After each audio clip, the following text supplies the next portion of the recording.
¿Cómo le fue en la semana? Bien, maestra, gracias. Aunque hace mucho calor.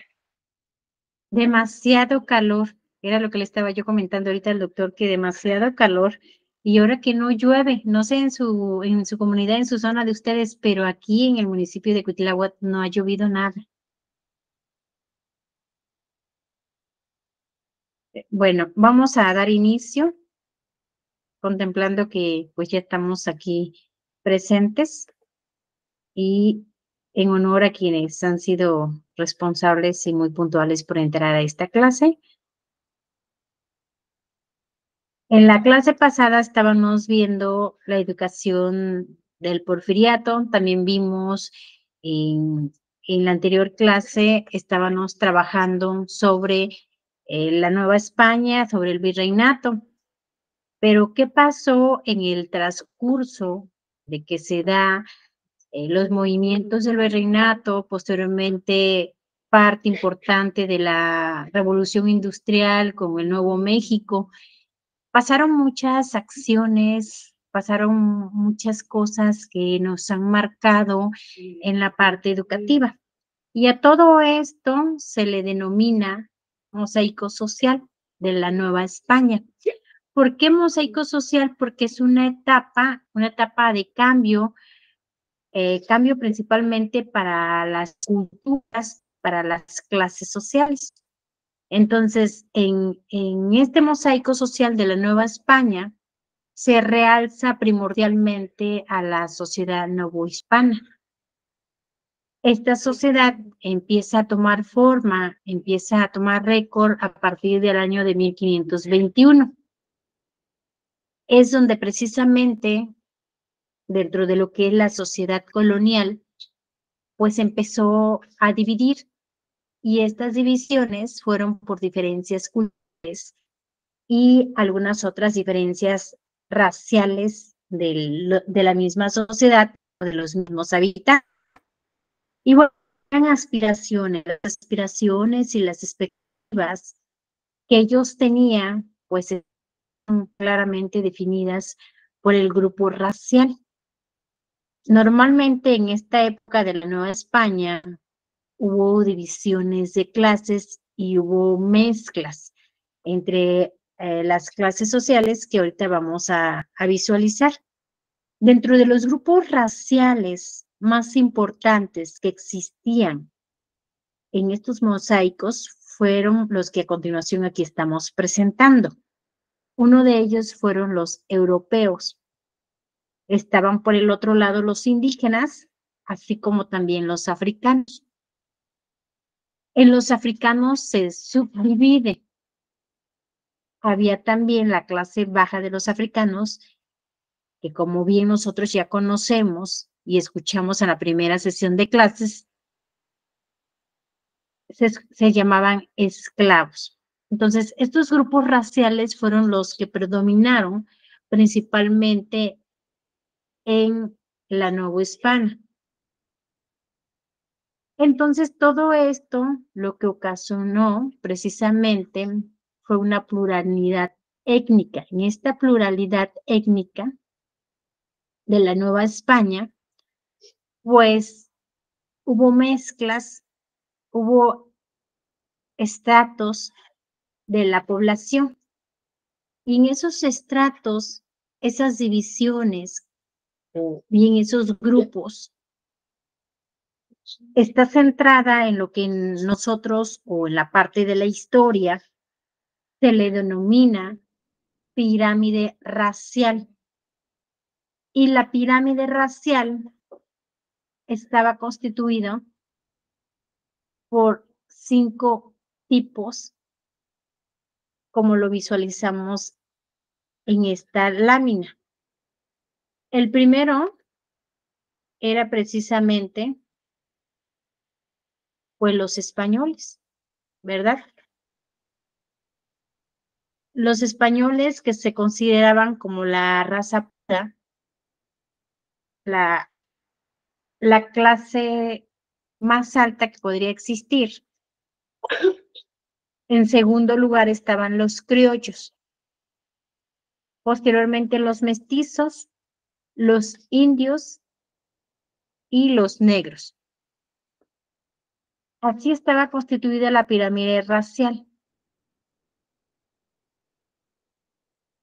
en lo que es la época de la Nueva España. Fueron estas clases sociales muy distinguidas porque si hablamos de españoles, pues tenían un cierto estatus muy distinto al estatus que tenían los negros. Los negros eran la clase más baja porque eran los esclavos. De allí seguían los indios que se dedicaban a la parte de la agricultura. Los mestizos que se dedicaban a la parte de las ventas, del trueque. Y los criollos pues ya eran otro tipo de clase en donde ya ellos tenían un estatus muy distinto a los mestizos, a los indios y a los negros. Y bueno, estas sociedades coloniales, ¿verdad? O estas sociedades que estaban formados por estratos, se le daba, ¿verdad? El nombre de dos tipos de clases, los ricos y los pobres. Como nos sucede hoy en día, ¿verdad? La clase rica, la clase media y la clase baja. Entonces aquí dentro de lo que es la sociedad colonial, se dividían en ricos y pobres. ¿Quiénes eran los ricos? Pues los ricos eran aquellas personas que estaban en la aristocracia, se contemplaban a los mineros, a los comerciantes, a las personas que eran terratenientes, al alto clero, a la burocracia virreinal. Los pobres, que eran la gran mayoría de la colonia, ¿verdad? Y los que hacían los trabajos más rudos, los trabajos más complicados. Ahora bien, y tenemos también aquí otro tipo de grupos. Hemos escuchado a algunos compañeros historiadores, hemos leído en algunas revistas, en algunos documentos, en algunos informes, el concepto de castas. ¿Qué es una casta? Este término nace en la Nueva España, principalmente durante la colonia. Las castas fueron el producto de mezclas de distintas razas. Ustedes ahorita en la diapositiva anterior vieron las mezclas. Entonces, cuando empezamos a mezclarnos entre criollos, mestizos, españoles, indígenas o negros, se forma una casta. Entonces, estas castas eran grupos de personas que estaban dentro de lo que era el tiempo de la colonia, un grupo homogéneo. Y este grupo homogéneo, ¿verdad? Que tuvo lugar principalmente gracias al mestizaje.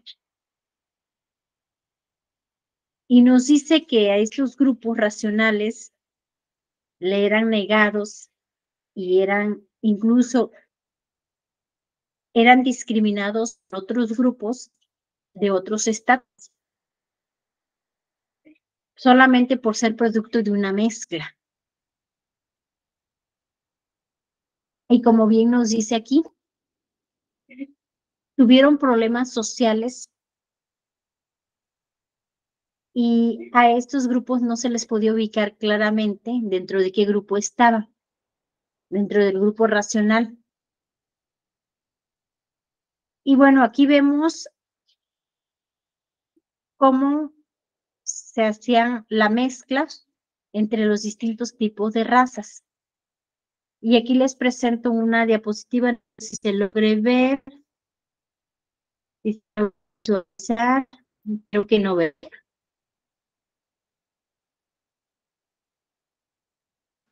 No, no se ve. ¿No? A ver, déjenme ver si si puedo hacer que se vea. Un momentito.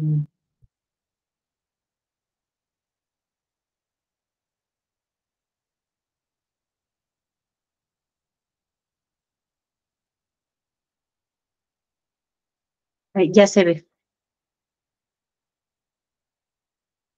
Dentro de esta diapositiva les puse los distintos tipos de razas y cómo nos fuimos mezclando. De un español con un indígena sale un mestizo. Y recuerden que hoy en día nosotros, o algunos de nosotros, somos mezcla, somos productos de lo que nos presenta esta lámina, ¿verdad? Algunos de nosotros a lo mejor estamos en el primer rubro de español y una combinación con indígena, somos los mestizos.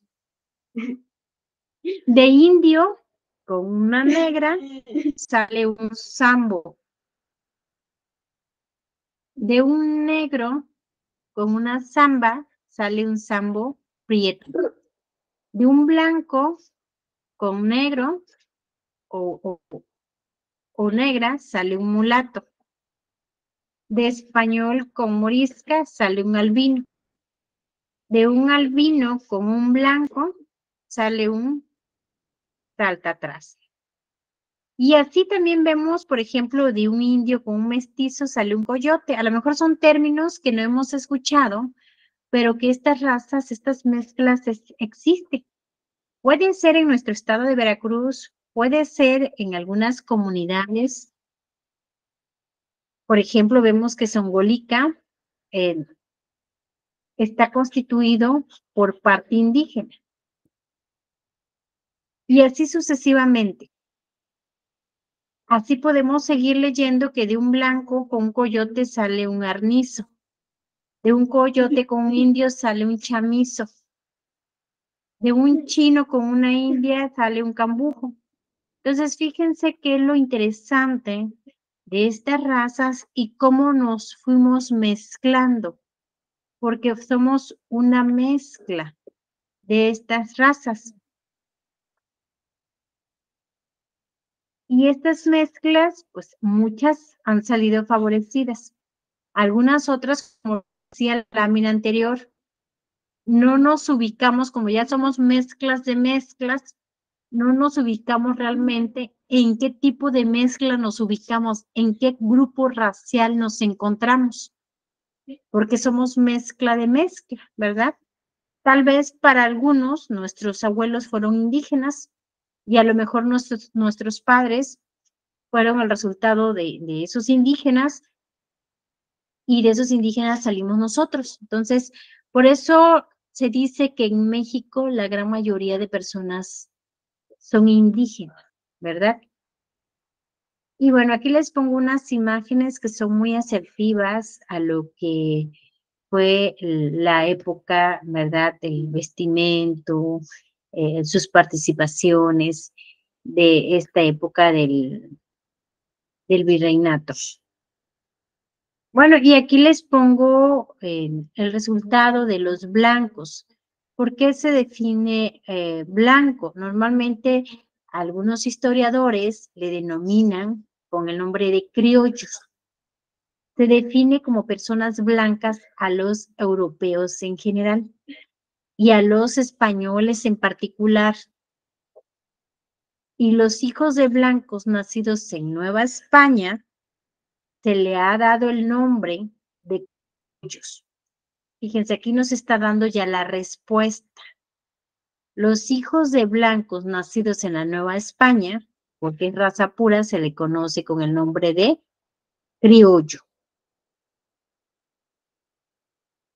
Bueno, los criollos, que eran considerados hombres blancos, fíjense, a pesar de que tenían cierto estatus, no tenían acceso a los puestos públicos importantes, ni al comercio, ni a los grandes negocios. ¿Por qué?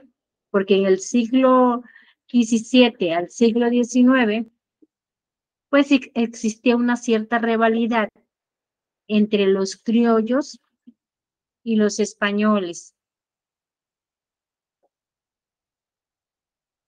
Y de acuerdo a esta rivalidad, fíjense, se da lo que fue la independencia de México. ¿Por qué? Porque había estas divisiones entre el criollo, que era hijo de un blanco,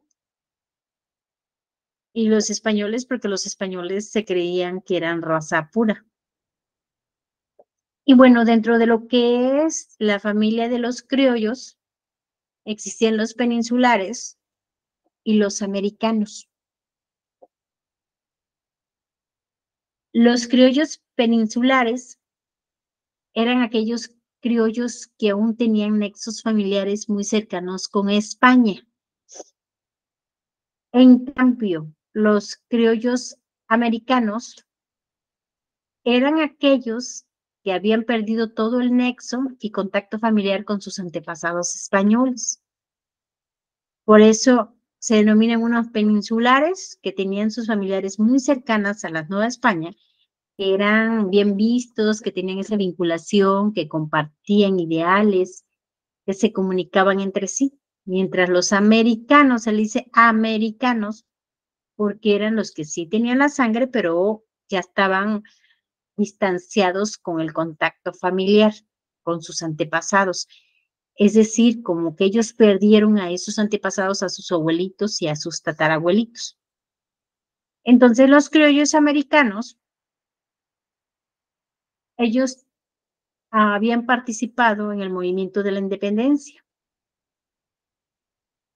El movimiento de la independencia que fue promovido por un criollo peninsular al que nosotros le llamamos Iturbide. Ahí es cuando se da inicio el movimiento de la independencia.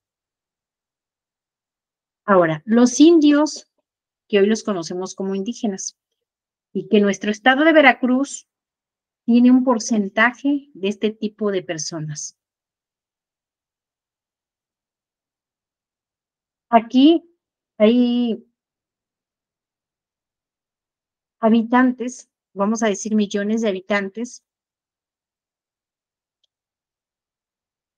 que se le han considerado como indígenas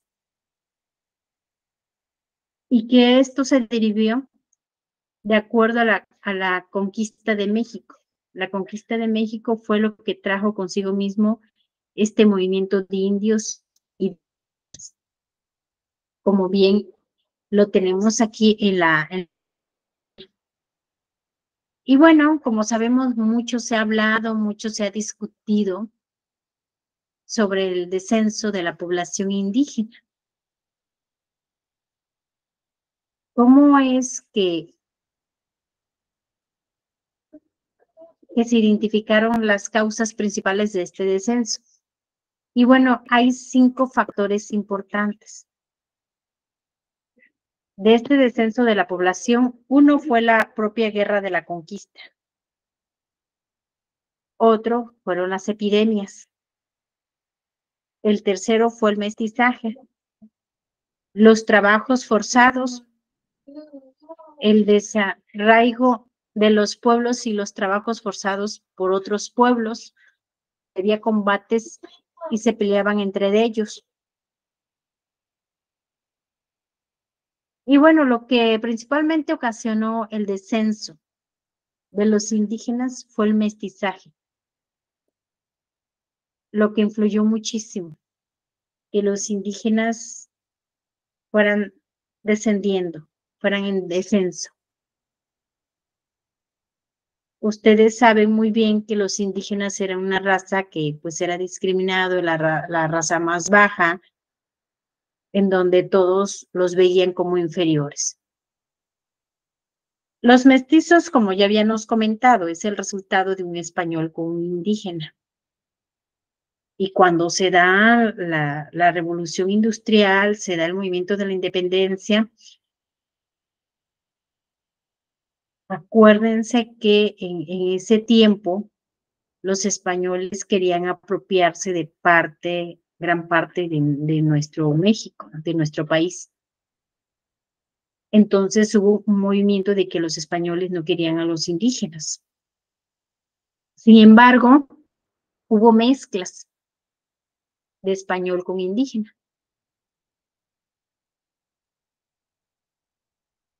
Y bueno, al inicio no eran tan aceptados los mestizos. Sin embargo, con el paso de tiempo, han sido totalmente aceptados dentro de los grupos. Estos mestizos fueron educados como caballeros, como damas, dentro de lo que es la corona española. Fueron educados de una manera natural, de una manera pertinente. Y bien, nos dice que la mayoría de los mestizos eran considerados como gente vil para algunos otros. ¿Por qué como gente vil? Porque de la manera como percibes tú a la persona, de la manera como se comporta con las actitudes, pues ya estás poniendo una etiqueta, ya lo estás calificando. Entonces, en aquellas décadas, ¿verdad? A los mestizos, como eran rudos, como tenían ciertas actitudes, pues se le conocía como gente vil. Y se les negaba el derecho de ocupar cargos reales, cargos de la iglesia, cargos eclesiásticos, o de la misma manera no podían trabajar con cargos municipales. Los mestizos sufrieron discriminación. Fueron rechazados tanto por los indígenas como por los propios españoles, a pesar de que fueron una mezcla. Bien, después tenemos a los negros. Los primeros en llegar a Nueva España fueron principalmente los negros, que llegaron con Hernán Cortés. Después hubo un líder que se llamaba Juan Garrido. Este señor que se llamó Juan Garrido, él sembró en lo que hoy es el centro de México. Empezaron el cultivos principalmente de trigo, que era uno de los granos que más se cultivó, que más se trabajó.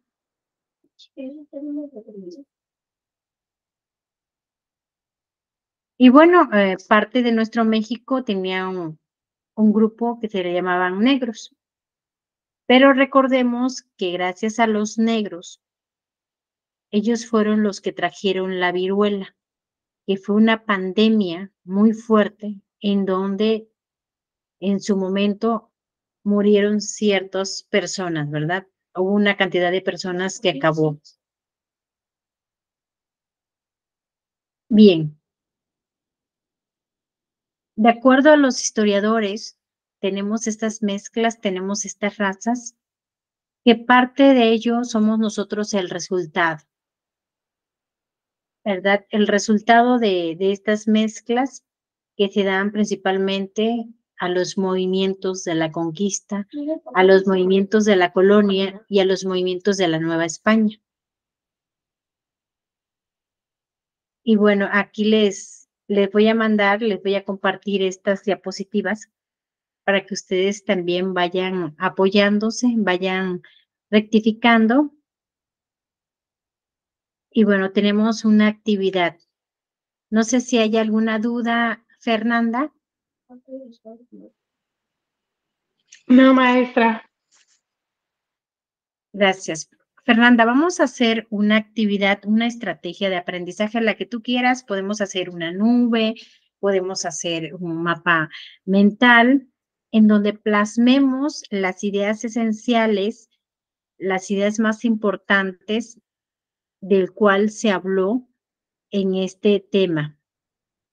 Este tema que fue principalmente parte social de la Nueva España. Lo más importante que tú hayas entendido para que lo podamos platicar. Te voy a dar unos 5 minutitos. Ya usted me indica cuando termine.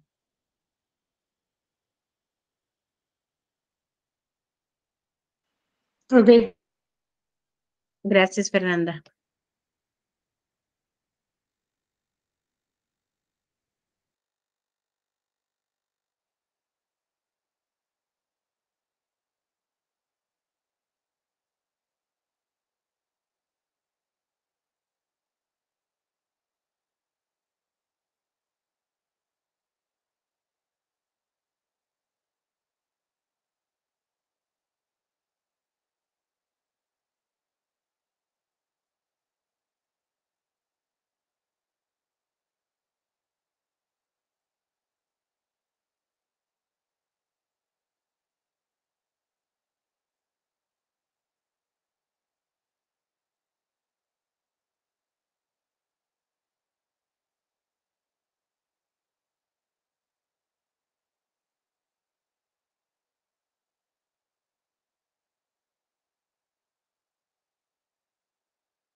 Lista, maestra.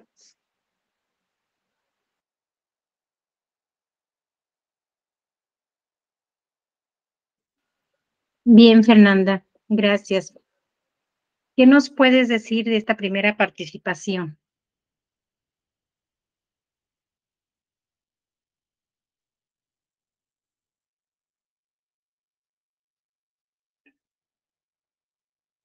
¿Sí me escucha, Fernanda?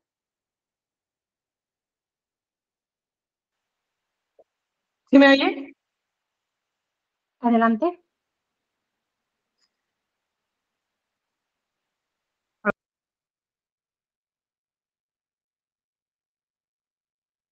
Adelante, Fernanda.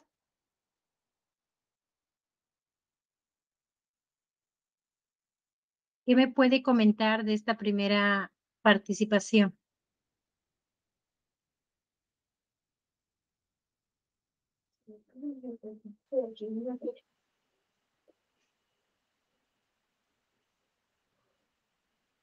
Pues les Lo puedo que- comentar que, Sí, adelante. es que como que se da la señal.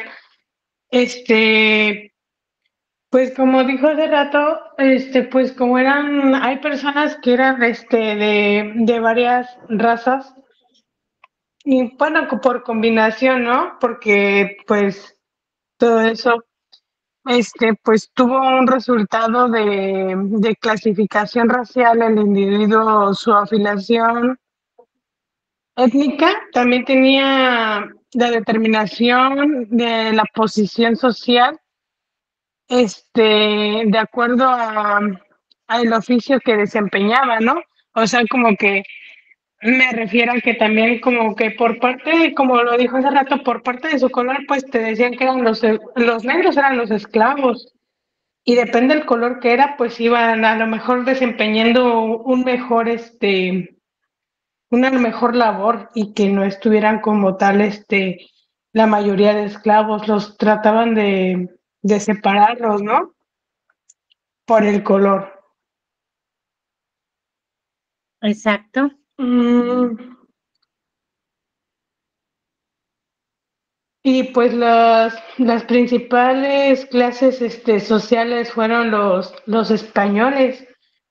Me supongo que por, también por su color, ¿no? Siempre hacían menos a los negros o a los indígenas, que hasta ahora se puede seguir viendo eso. Si se da cuenta, hay veces personas que se creen o sea, con una mejor postura, ¿no?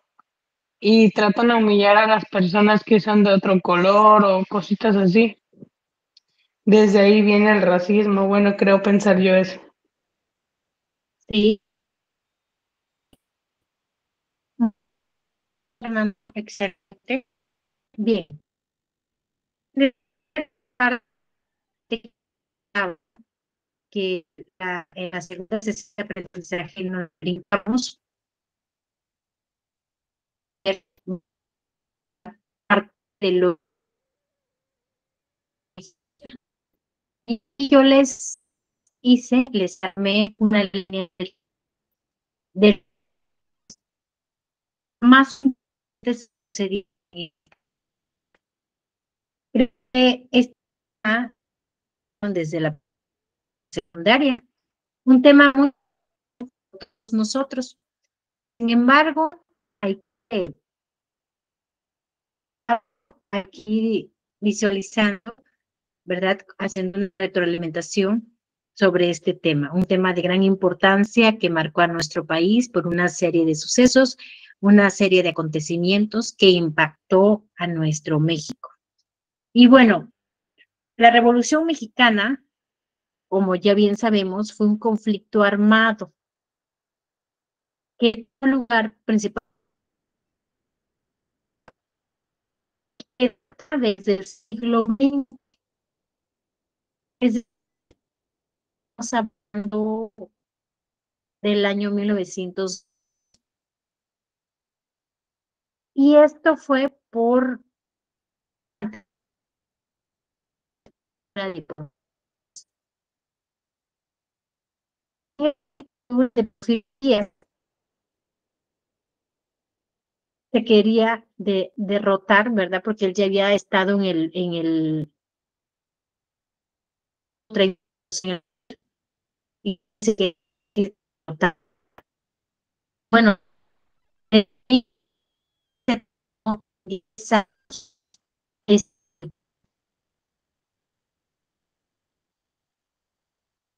y aquí fueron diversas facciones políticas que entraron en combate y se aliaron entre sí. Y uno de esos aliados principalmente fue uno de los dirigentes que querían ocupar la presidencia y quitar del lugar a Porfirio Díaz. Y uno de ellos fue Francisco I. Madero, que fue en el año de 1911 a 1913. Y otro de los dirigentes que también estaba apoyando a Francisco I. Madero fue Venustiano Carranza. Venustiano Carranza más o menos estuvo entre 1917 y 1920. Aquí en todo este proceso se dio un rechazo de desigualdades sociales.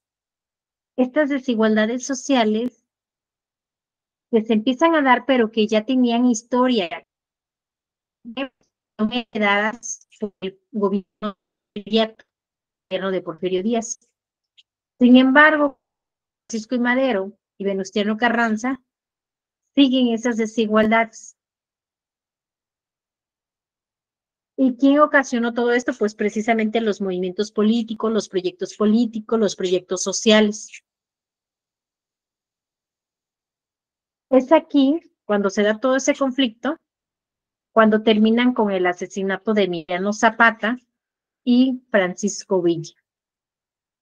Fue un movimiento muy fuerte, fue un movimiento que dejó huella en nuestro país y que algunos de nuestros abuelos, de nuestros antepasados, les tocó vivir esto, la Revolución Mexicana.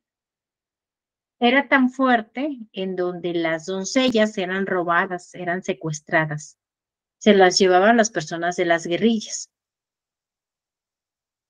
Y bueno, y a causa de todo este movimiento que fue realizado y que afectó parte de nuestro país, vino un acontecimiento muy importante, un documento que se tuvo que realizar. Ese documento que constituye parte de los valores, parte de los artículos, de las fracciones, y ese documento se llama Constitución de 1917. Y esta Constitución de 1917 fue resultado de las consecuencias de la Revolución Mexicana. Y como todos nos sabemos, es la Constitución que actualmente nos rige en la actualidad. Al inicio, se recogieron algunas de las demandas sociales por parte de los revolucionarios. Se establecieron los derechos laborales. Se protegieron los yacimientos de petróleo, los latifundios. La gente, los campesinos estaban cansados de tanta violencia. Estaban cansados del poder que tenía principalmente Porfirio Díaz, y después de Porfirio Díaz, que viene a Francisco de Madero, después viene Venustiano Carranza, participó Emiliano Zapata, participó Francisco Villa. Como la gente estaba cansada de tanto movimiento, se propone la Constitución, que es un documento que actualmente a nosotros nos rige, se ha modificado. Bien, ¿cuál es la causa de la revolución? Como en cada década, cada país o cada estado tiene conflictos a nivel municipal, a nivel estatal, pero aquí los conflictos o las causas principales que dieron origen fue situación económica, situación social y situación política. Situación económica porque se vivía en pobreza extrema. Movimientos sociales porque acabamos de ver las combinaciones del mestizaje. Al llegar los españoles, al tener criollos aquí en México e indígenas, se volvió en nuestro país un problema porque normalmente había ese mestizaje. Por eso nos dice, eran 3 factores. Uno, el económico, el social y el político. El social por las mezclas. Y la parte política, porque solamente un líder quería seguir gobernando, que gobernó de 30 a 35 años la presidencia. Y ese fue la dictadura de Porfirio Díaz, ¿verdad? Porfirio Díaz, algunos historiadores nos indican que tuvo un periodo de gobierno de 30 años. Sin embargo, otros nos dicen que fueron 35. Bueno, dentro de esos años nos estuvo gobernando Porfirio Díaz. Por eso es que se da esta revolución. Porfirio Díaz sabemos que se había reelegido muchas veces. ¿Por qué? Porque él tenía pues el poder en ese momento y pues se miraba como uno de los líderes más influyentes. Y bueno, una segunda causa de la revolución fueron la sublimación de los grandes latifundios que promovían desigualdades sociales. ¿Y qué es una sublimación? Bueno, dentro de un grupo social se presentan cambios. Esos cambios que se presentan son cambios colectivos en la propia sociedad, pero que se dan gracias al movimiento político. Entonces, como ya teníamos un consecuente del movimiento político de Porfirio Díaz, y gracias a todo esto, se nos viene un conflicto interno en la sociedad y eso se llama sublemación contra los latifundios, ¿verdad? Y todo esto provocaba desigualdades sociales. Es decir, los campesinos, los esclavos, pues eran personas que estaban centradas en lo que era la pobreza. No tenían la oportunidad de crecimiento. Eso fue parte de lo que dio origen a la Revolución Mexicana.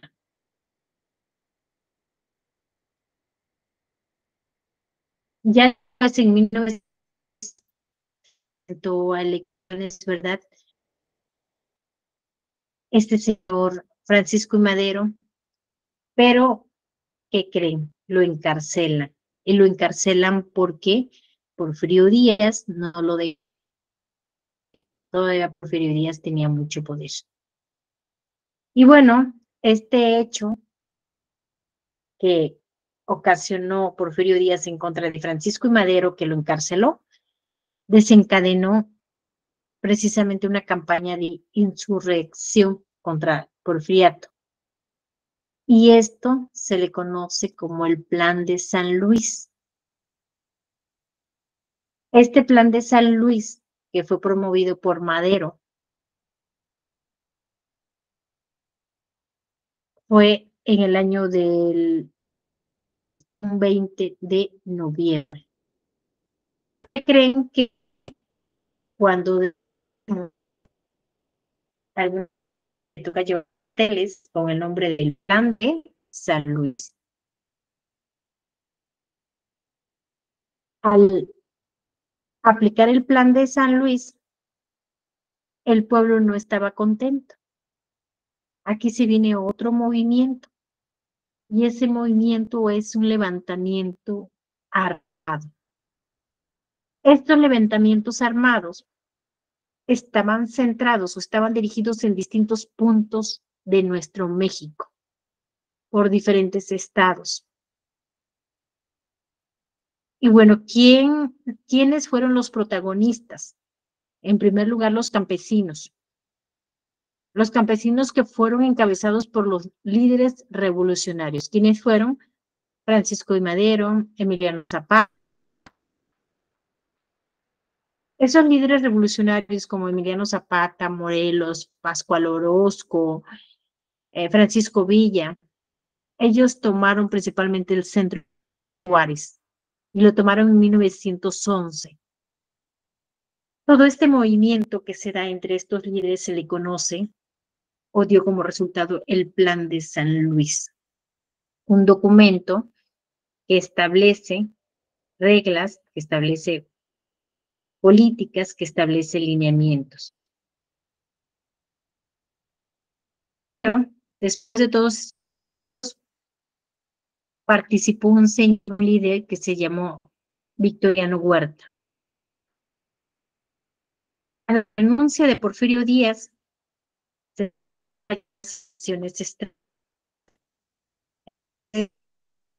ese momento querían que fuera el presidente Madero. Francisco I. Madero, una persona líder con conocimientos, empezó a gobernar el 6 de noviembre de 1911, pero por un tiempo. ¿Por qué? Porque no lo dejaban, ¿verdad?, que gobernara. Después de todo esto, Emiliano Zapata encabezó revueltas, porque otro líder que estaba en contra del porfiriato. Emiliano Zapata, cuando realizó estas revueltas, pues se ejecutaron algunas manifestaciones a finales de noviembre de 1911. Es cuando nace el Plan de Ayala. El Plan de Ayala, que tiene artículos, que tiene algunas políticas que permitían ayudar durante la revolución, y principalmente estaba a favor de los campesinos, de los trabajadores o de la clase baja. Y bueno, así fue como inició parte de nuestra revolución y que nosotros ya conocemos. Lo que en este momento te estoy mencionando, te estoy indicando, pues precisamente es lo que año con año celebramos, ¿verdad? El 20 de noviembre. Y les comentaba yo que aquí existían, pues, líderes como lo es o lo fue Venustiano Carranza, uno de los líderes muy famosos. No sé si tenga alguna duda.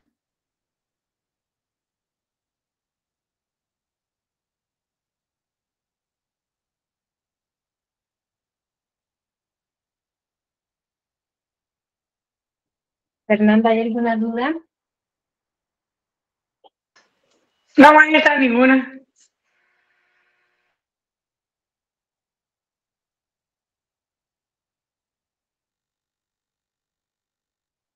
No hay duda, muy bien. Y bueno, les decía yo, les mencionaba de la línea del tiempo, que se las estoy aplicando para que nos quede, ¿verdad?, de lectura. Y aquí les estoy poniendo que en los años de 1876, pues tuvimos un gobierno, un grupo de positivistas, de racistas, que se denominaban los científicos. En esta misma línea, pues estaba gobernando Porfirio Díaz cuando asume la presidencia. Y aquí hay leyes, algunas leyes que se delinde de las tierras. Las comunidades campesinas pierden las tierras colectivas. ¿Por qué? Porque aquí el mando lo tenía principalmente este señor Porfirio Díaz. Porfirio Díaz, él creía que él tenía todo el poder. Es aquí donde los campesinos sufren. Se inicia otro movimiento. El otro movimiento se inició, fue de la explotación del petróleo. Fue en 1906 cuando se dan las primeras huelgas obreras, y una de las huelgas muy famosas que se dan en Río Blanco y en Cananea, que esas obras ya las hemos leído en algunos documentos y fue algo de gran relevancia, un movimiento muy, muy fuerte. Entonces, para el año de 1910, el 1% de las familias poseían el 85% de la tierra.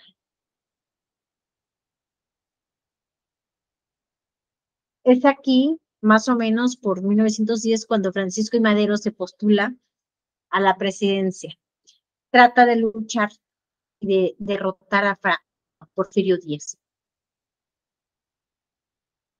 Pero aquí Porfirio Díaz, como una persona muy hábil, muy estratega, le gana a Francisco I. Madero. Es donde Porfirio Díaz propone el plan de San Luis Potosí. El plan de San Luis, ¿qué contenía? ¿Qué era el plan de San Luis?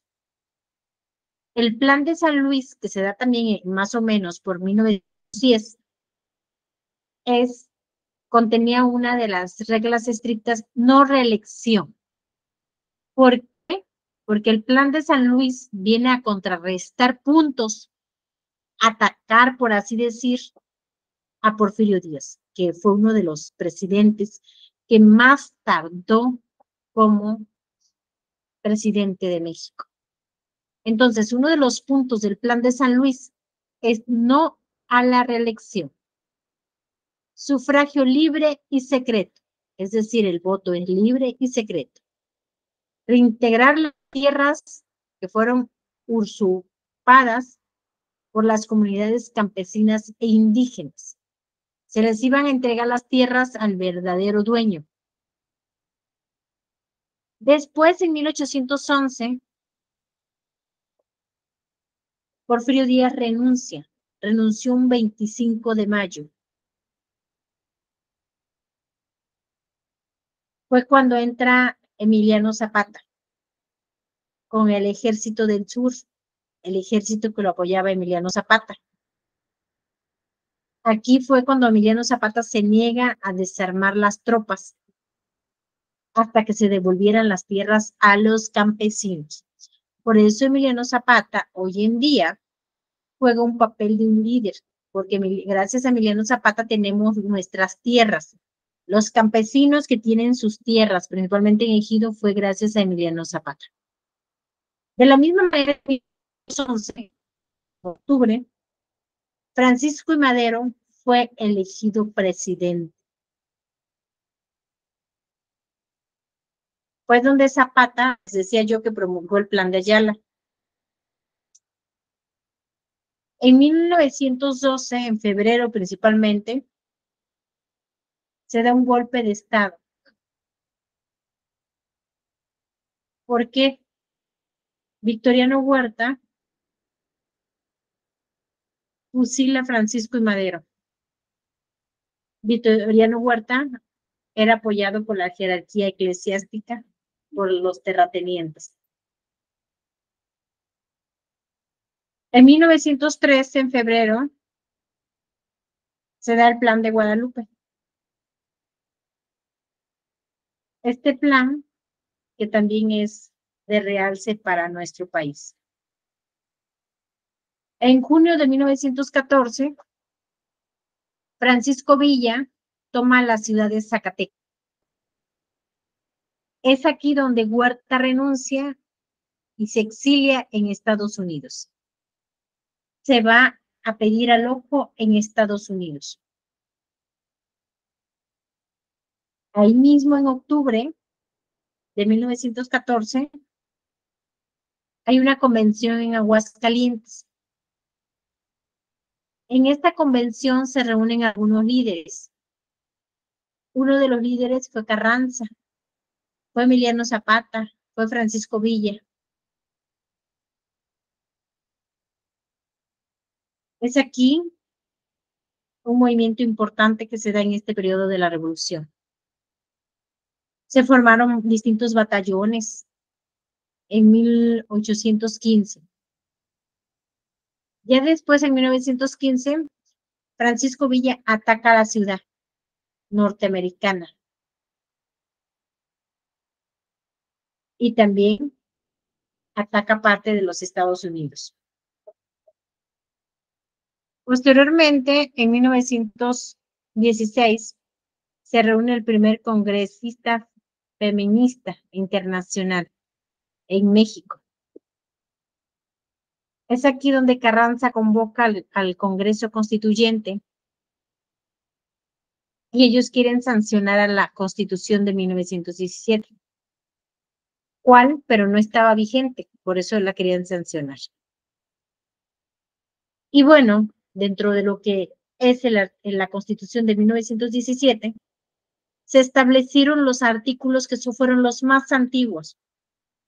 El artículo 3º, el artículo 27, el artículo 123 y el artículo 130.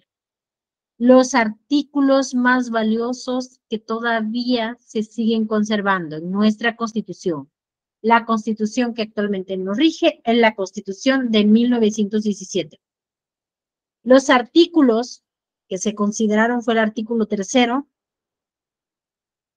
el artículo 27, el artículo 123 y el artículo 130. ¿De qué nos habla el artículo 3º? El artículo 3º estableció en aquel entonces que la educación fuera laica, fuera gratuita y fuera obligatoria para todos. Lo que hoy en día se sigue conservando. Ahora no es para todos, ¿verdad? Es para las personas que la verdad tienen más comodidad que otros. El artículo 27 que nos habla que el suelo y el subsuelo pertenece a la nación y no puede estar en manos de empresas extranjeras o empresas religiosas. Se establece la reforma agraria dentro de lo que es el documento de la Constitución de 1917. Autoriza y legaliza los sindicatos en todos los sindicatos. Separa totalmente a la Iglesia del Estado y sí, efectivamente, hay una separación. Entonces, estos fueron o son los artículos, los primeros que se implantaron en la Constitución de 1917. No se les vaya a olvidar, fue el artículo 3º que nos dice que la educación es laica, gratuita y obligatoria. El artículo 27 que nos dice que el suelo y el subsuelo solamente son para mexicanos, no para empresas extranjeras y religiosas. El artículo 123 autoriza y legaliza los sindicatos. Bueno, en ese mismo año, 1919, Carranza es electo presidente. Ya en 1919, Emiliano Zapata, asesinado por la orden de Carranza. Venustiano Carranza, o más bien la gente de Venustiano Carranza, asesinó a Emiliano Zapata. Después, en mayo de 1920, asesinan al presidente Carranza. Como ustedes se han dado cuenta, han pasado muchos sucesos que van de cierto año a cierto año. Y bueno, en junio de 1917 a 1920, la presidencia es para Venustiano Carranza. Pero ¿qué creen? En lapso de cierto tiempo, Venustiano Carranza es asesinado. Y después viene, en 1920 a 1924, proponen como presidente de la República a Álvaro Obregón.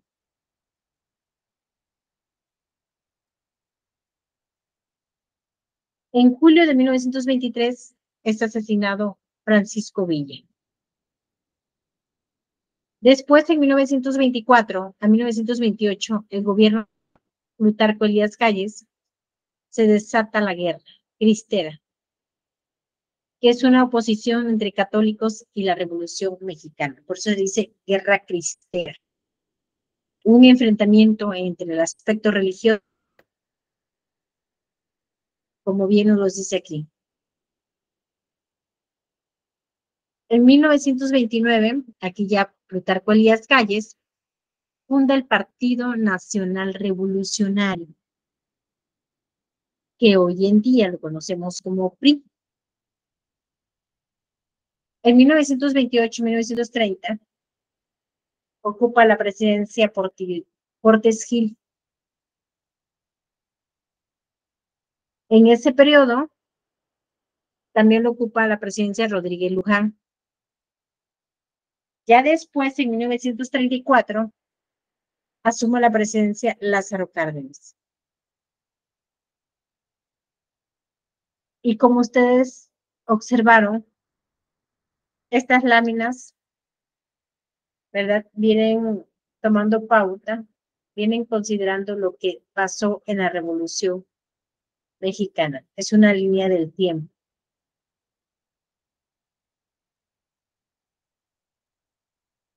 ¿Dudas, Fernanda?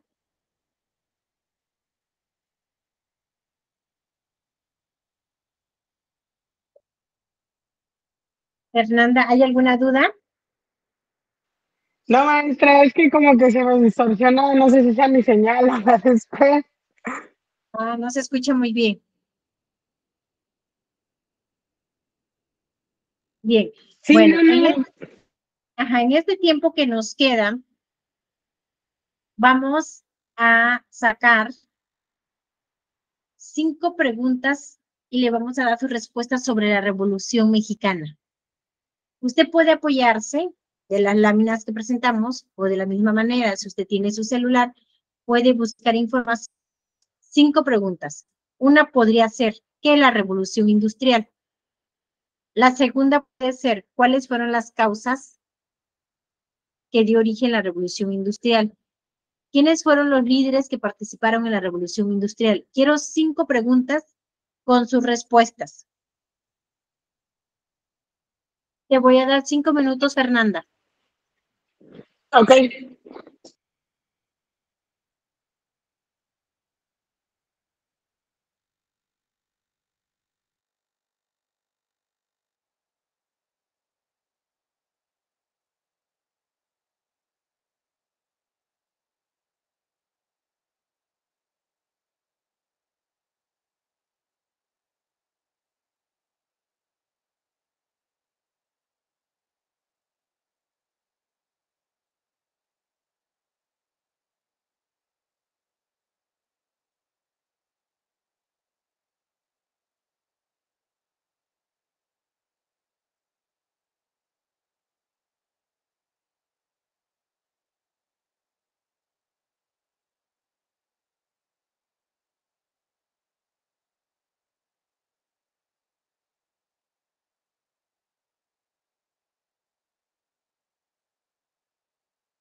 Listo, maestra.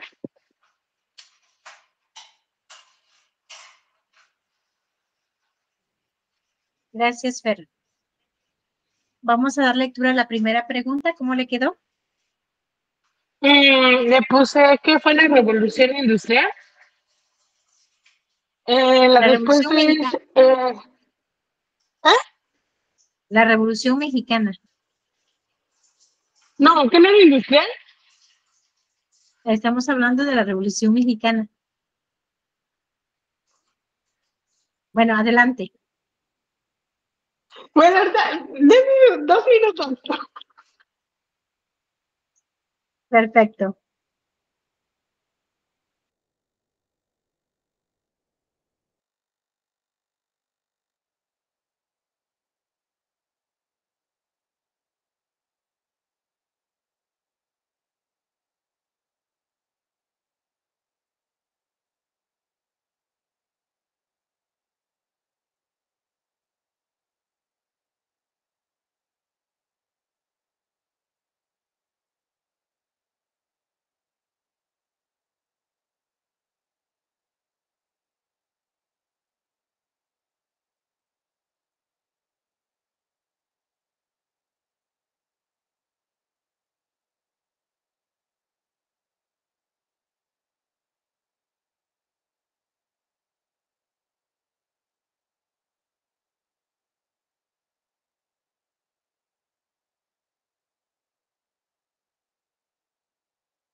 Lista, maestra. Gracias, Fer. Adelante.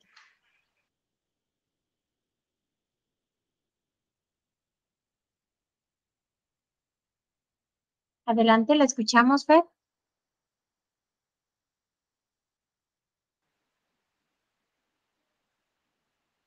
Ajá, puse que cuál era el objetivo de la Revolución Mexicana y ¿Sí? pues le puse exigir al gobierno la soberanía bajo la cual debería regir la nación.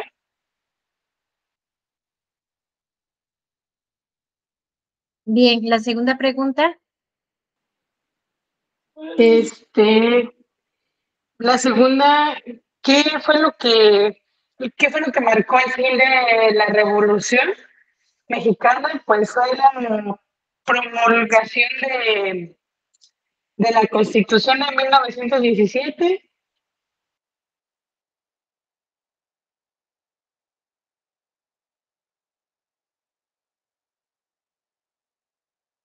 y la tercera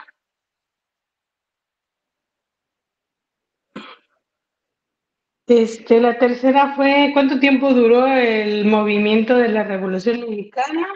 Pues su fase de armada duró aproximadamente 10 años, porque fue de 1910 a 1920.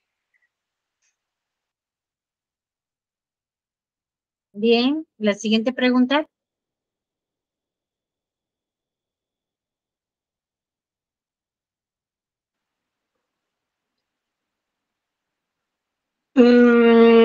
Pues la otra fue, ¿qué beneficios surgieron pues se logró la promulgación de la nueva Constitución en 1917.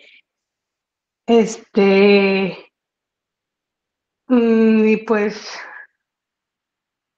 fue analización del suelo y el subsuelo.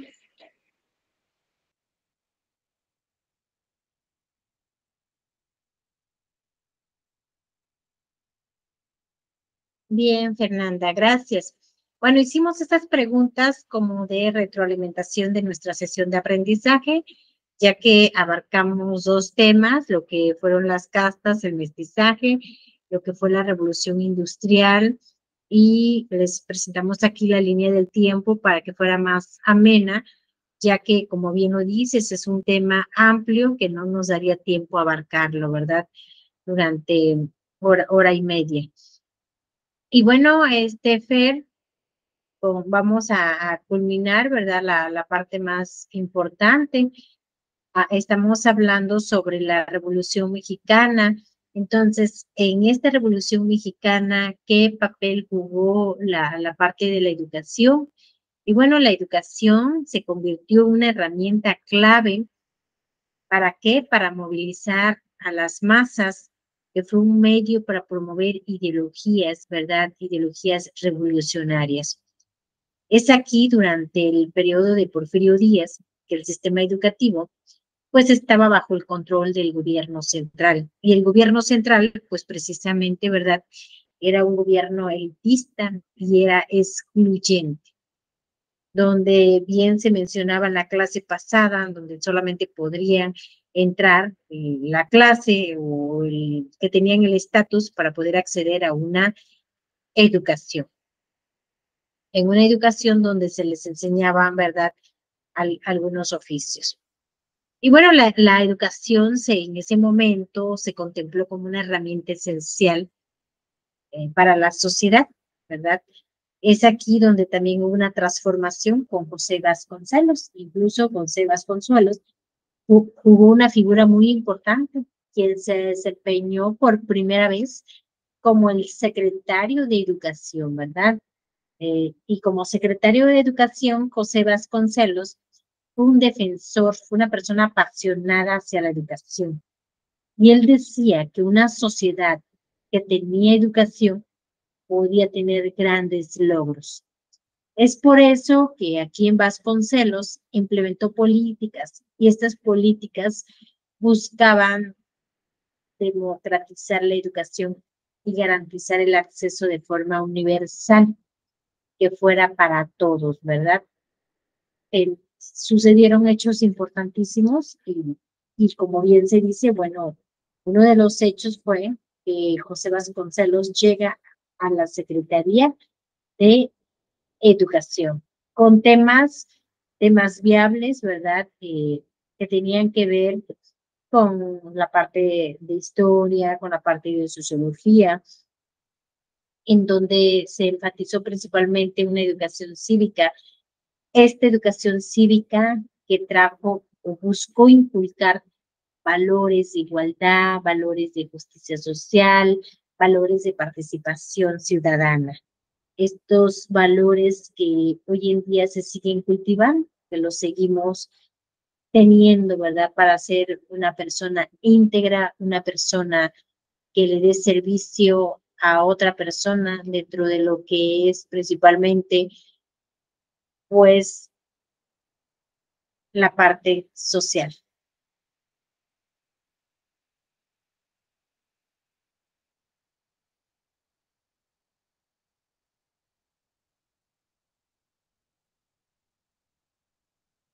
¿Sí me escucha, Fernanda?